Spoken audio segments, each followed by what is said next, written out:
Okay.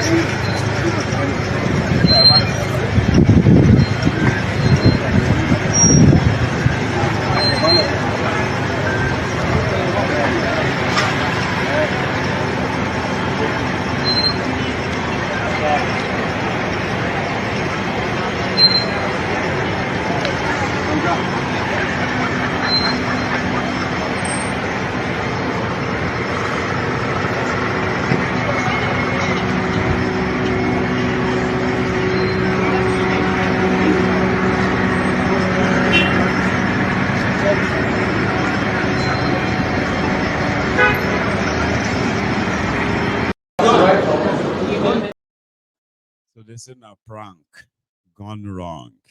Skate, unreal. And the husband is here. Now, there is this problem that a lot of researchers have sort of disclosed, kind of, and that is social media attention seeking syndrome, something like that. There are people who are really, really addicted to just social media attention from strangers. People don't really care about if they exist or not. For no reason. And if you have it in a family, sure you get now. Like, it's good if you have couples who have a talent. And there are couples who are actually like really, really talented, peers that could give you content that you'd be like, And then you see those who have no talent, no nothing, no, just some kind of a miserable attention-seeking stunts. That sometimes you'd be like, this one's adult, Sha. I know it's social media, at least you've seen some of those videos, right? And you'll be there like, this one's they know they talk to, they don't get anybody advisor for their family or something. Or sometimes you just be like, man, I feel sorry for this husband though.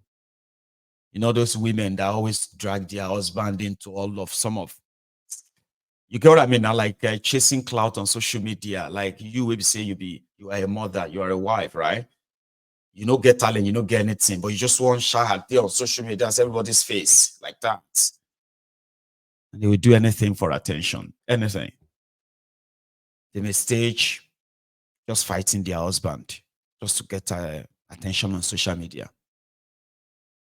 And then you do, what is all this? Now it is a prank. It's a prank. The husband is in on it, but you can easily spot how uncomfortable either partner will be. Maybe the wife that will just be totally uncomfortable. It may be the husband that's totally uncomfortable, but they shall just have to play along because one of them is social media cloud chasing addict. So the husband is there, brought their children on, and they're here explaining to us what went wrong. Please, they've taken my wife. Please, we were just playing. Good morning, good afternoon, good evening, depending where you are watching us from, depending of your time. This is J. Joja Family TV 1. As that, the love still was. I'm here with my keys to send a message of appeal to the public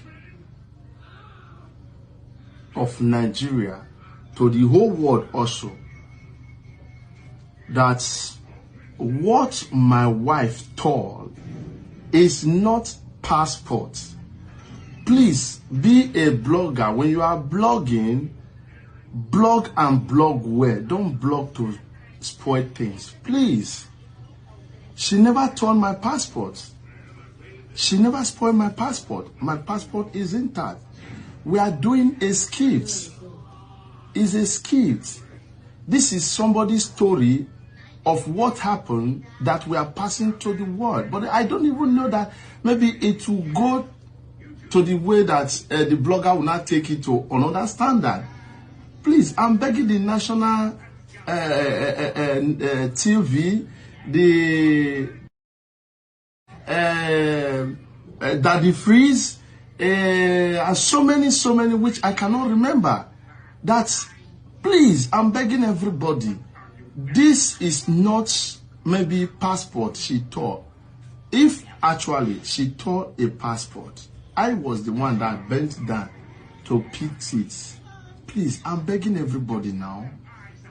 I believe the immigration have seen my passport, that my passport is intact.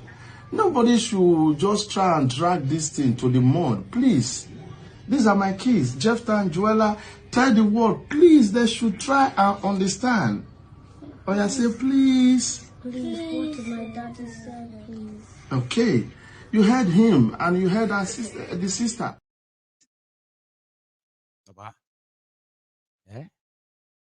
I really feel sorry for the kids. But if I have those two as parents, and I look back in the future and I'm like, Daddy, were you under a spell? Or you are under the drug? Are you on drug? Were you on drug when you were making that video? Now I ain't don't turn on to their TV now. Hi everyone. If probably the guy is even watching my Egun's diary, because now me they always they greet you now. Akineku.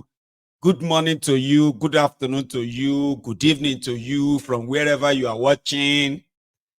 Or do you have other people who do that? Eh? Sometimes I kind of feel embarrassed, like, oh, I just have to repeat this again. I just have to repeat this again. I didn't know that Ujeja Family TV self, don't they do good morning, good afternoon, good evening? Please now. Oh, God, you. Anyway, I'm just saying, Sha, like it's normal how people greet, okay? So now when I heard that, I was like, here you get. So it's so funny when I heard that. So immigration, it was, you see him and said, please tell everybody, tell them that, what Daddy said is true. Come on, man. Eh? Baba, there was a time where we say men used to go to war. You get? Men like us, we were like, we used to go to war, we get ready to go to war.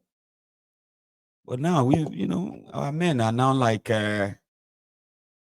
gosh. Anyway, people have to do what they have to, but please, for all of your cloud chasing, whatever on social media, it is ideal if you have family, like if you have children, please, for the sake of your children, right? I mean, I'm not going to say people shouldn't do what they have to do if that makes them happy. But anything that you're going to do that your children are never going to really be happy, they're never really going to be proud of you. Yeah. And in the future, please don't. Okay. You can do all your prank.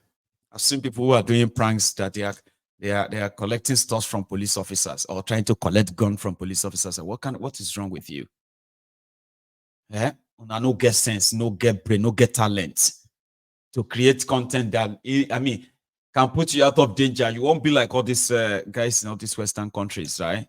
Places where force is almost the last resort. Nigeria is a place where you can lose your life just like that. Travel to Nigeria and then is it even skits? I'm not even sure it is. Because the first video, the guy making the video was like, that's the same thing that's been happening on the plane. And the woman made a video and she was crying.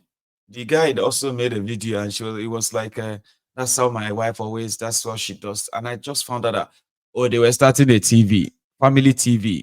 Now, what do you want to teach your children with that? Family TV. There are some of them too. You see them abroad like that, right? And then you'll be like, she buy it to your law. She abroad like you know buy it to your law. And there should be some little things that should at least that Yoruba call Ronti amenity washi. See me where choose this one now. I know say this one where I choose. Now jail. I know I'm. Therefore, I put my face towards it enough that, yeah, any one of them that is coming for me, okay, they can easily just say, okay, yeah, we are sending you to jail. I know them. So whatever you want to stand for, whatever you want to choose, just don't put your children in that kind of situation where they have to kind of for. If they talk, say the government of Nigeria kidnap me right now, even my family members will be proud and say, we know I'm saying 9-1 in they go last. The people way in the tackle, if they no kill them, they go jail them. Sometimes they will even be happy for me that last they don't go jail. I know, I'm just saying, they will be devastated. My family will be so devastated. So that's why I won't put myself in the harm's way, in the hands of the terrorists, criminals who are supposed to be in jail. Make them condescend people like me to go out to their gulag. Nah. So yeah, be careful of the kind of a prank you go out there to play. Here is one. This morning, in fact, it started from yesterday evening. There is hang on, no. I have something I have to put on the screen there. All right, don't worry. I can flex it. I'll mix it up. But before that, let me share this with you. This is just like a reaction from the subversive act or something it's called. That bill that weary, crooked Dabas was trying to pass to send all of us to jail for making them uncomfortable or for refusing to sing the national anthem and all that, right? So I'll use this prop to speak first, and I'll come back to the story of how Ogun State's debt of 74.4 million euro due to dubious debt was criminal, and when he was setting up his own criminal enterprise in Ogun State, he canceled the long-term agreement that the Chinese company signed with Ogun State government in the Ogun Free Trade Zone. Dubious Dapo canceled it. They sued Ogun State in a UK court.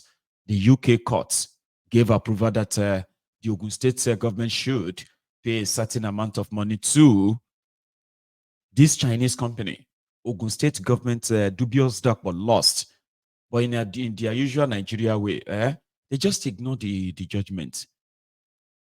Now the guy now realized that the president of Nigeria always go to France. That is Tifnumbu. He went to France, instituted a case that the government, one of the federating unit of Nigerian states, is owing them 75 million euro, and they want the money, and there is no way they can get that money from them. So they wanted a French court to give a judgment that they could take all your planes. 3 planes have been confiscated in France as we speak until they pay that money. Now, he say the plane where Tifnumbu use your money to buy, you're likely not going to, he's not going to use it anytime soon, except they cover them, or they quickly go and, I don't know if they can still appeal, go and appeal that court judgment and stop any execution, or else I'm coming back. Amadi. Controversies that have trailed it before we go to the specifics of the bill, generally. Well, first, I was a little bit surprised, but not too surprised. Well, first, I think that the contents of the bill, not just the intention, if you read the language, were too overbroad, even though the whole idea of the bill is problematic in terms of clear attempts to suppress freedom, basic freedoms, not even high-level freedom, basic ones. But I was surprised at the quality of the language. The language was so broad, not legalistic as expected. I mean, things like if you embarrass a public officer, not just at the level of president, they said local government, committee leaders, if you embarrass them. And I was looking at the language of Decree 2. When I was a young lawyer with Chief Ganifa with me, Decree 2, Decree 4, even then under the military, the Supreme Court had to find a way to say, well, before you can, outside jurisdiction of the court, you have to comply with it. But those languages were, this language was much harsher, broader, all-inclusive than even Abacha's language. It was horrible. How would anyone on planet Earth in Nigeria today that is under two lock trap, the lock trap of development? Nigeria is de-developing. We're not even talking about developing. Stagnant economy, stagnant socio-political, structure. So you needed to unlock development. Why would such a country, its leaders, focus on very broad control of speech? Even in China, let's not forget that the former president's wife talked about China's regulation of speech as a model for us when they're talking about hate speech. Sorry, when they talk about the social media bill last under Buhari, they don't have that kind of language. Embarrass public official. I mean, if you report that a public official stole money or fought or brutalized a poor man and his wife in the village, that's embarrassing. And you go in for that. So it's tragic that today a speaker that has an array of very competent professionals around him would put his pen, his name to such very disgraceful language of a bill. So let's not forget intentment, which is basically a reaction against protest. But the language was too broad. So I was surprised by the language and that level of dissent into very authoritarian language, even beyond authoritarians. I mean, some authoritarians are smarter and more restrained in the bills they bring, but this is unbelievable. But I wasn't surprised really, also because there's been a trajectory. Unfortunately, the APC, a party whose name suggests progressivism, since 2015 has had this romance with authoritarianism. Started with Buhari, we talk about the social media bill, they yanked us off from Twitter because the president made a terrible statement and people took him on, and Twitter allowed people to take him on. They say, oh, we're embarrassed. Nigerians, no more Twitter. I mean, these are very, very authoritarian things from a party whose name is progressive. So we've seen that dissent. We've seen the logic that says, oh, protests, people are complaining too much. So everything that the government is struggling with is how to try to, control speech, create a political unanimity. They are frightened about people's critique of program. There are like a fully paid up member of the inner cabinet said that the protest, you may disagree with the protest, you may disagree with the language, with the logic, but there's no way you should call a protest insurrection. So you describe a protest as insurrection and then go ahead to create anti-subversion law that criminalizes speech, procession. Again, look at that. It says you must have it's a crime to engage in illegal procession. So what's okay, illegal? Doctor, Right. we'll come back to you really yeah. because controversies that have trailed it before. You get that? That was on the crooked Abbas's illegal bill, nonsense bill called subversion bill to criminalize speech. Me gbọ́ irú ẹ̀ rí. You want to criminalize what I say, what people say, just because what it makes you feel like. So if I call you thief, because you are a thief, a public thief, or you feel embarrassed, so you want me to be jailed for calling you a thief. Are you not a thief? They decided that 160 million naira is the kind of car you need to drive about. Are you not a thief? That you are taking home over 500 million naira a year. Doing what? Are you not a thief, a criminal? So you want to criminalize what I say because I call you who you are. We'll go kill you there. So for now, I mean, they call themselves progressives, okay? But they are not. They are progressives. Now, let's go to that Ogun State story.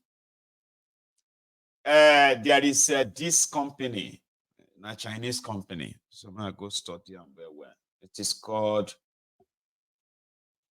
Zhongshan. People like you pronounce it Zhongshan.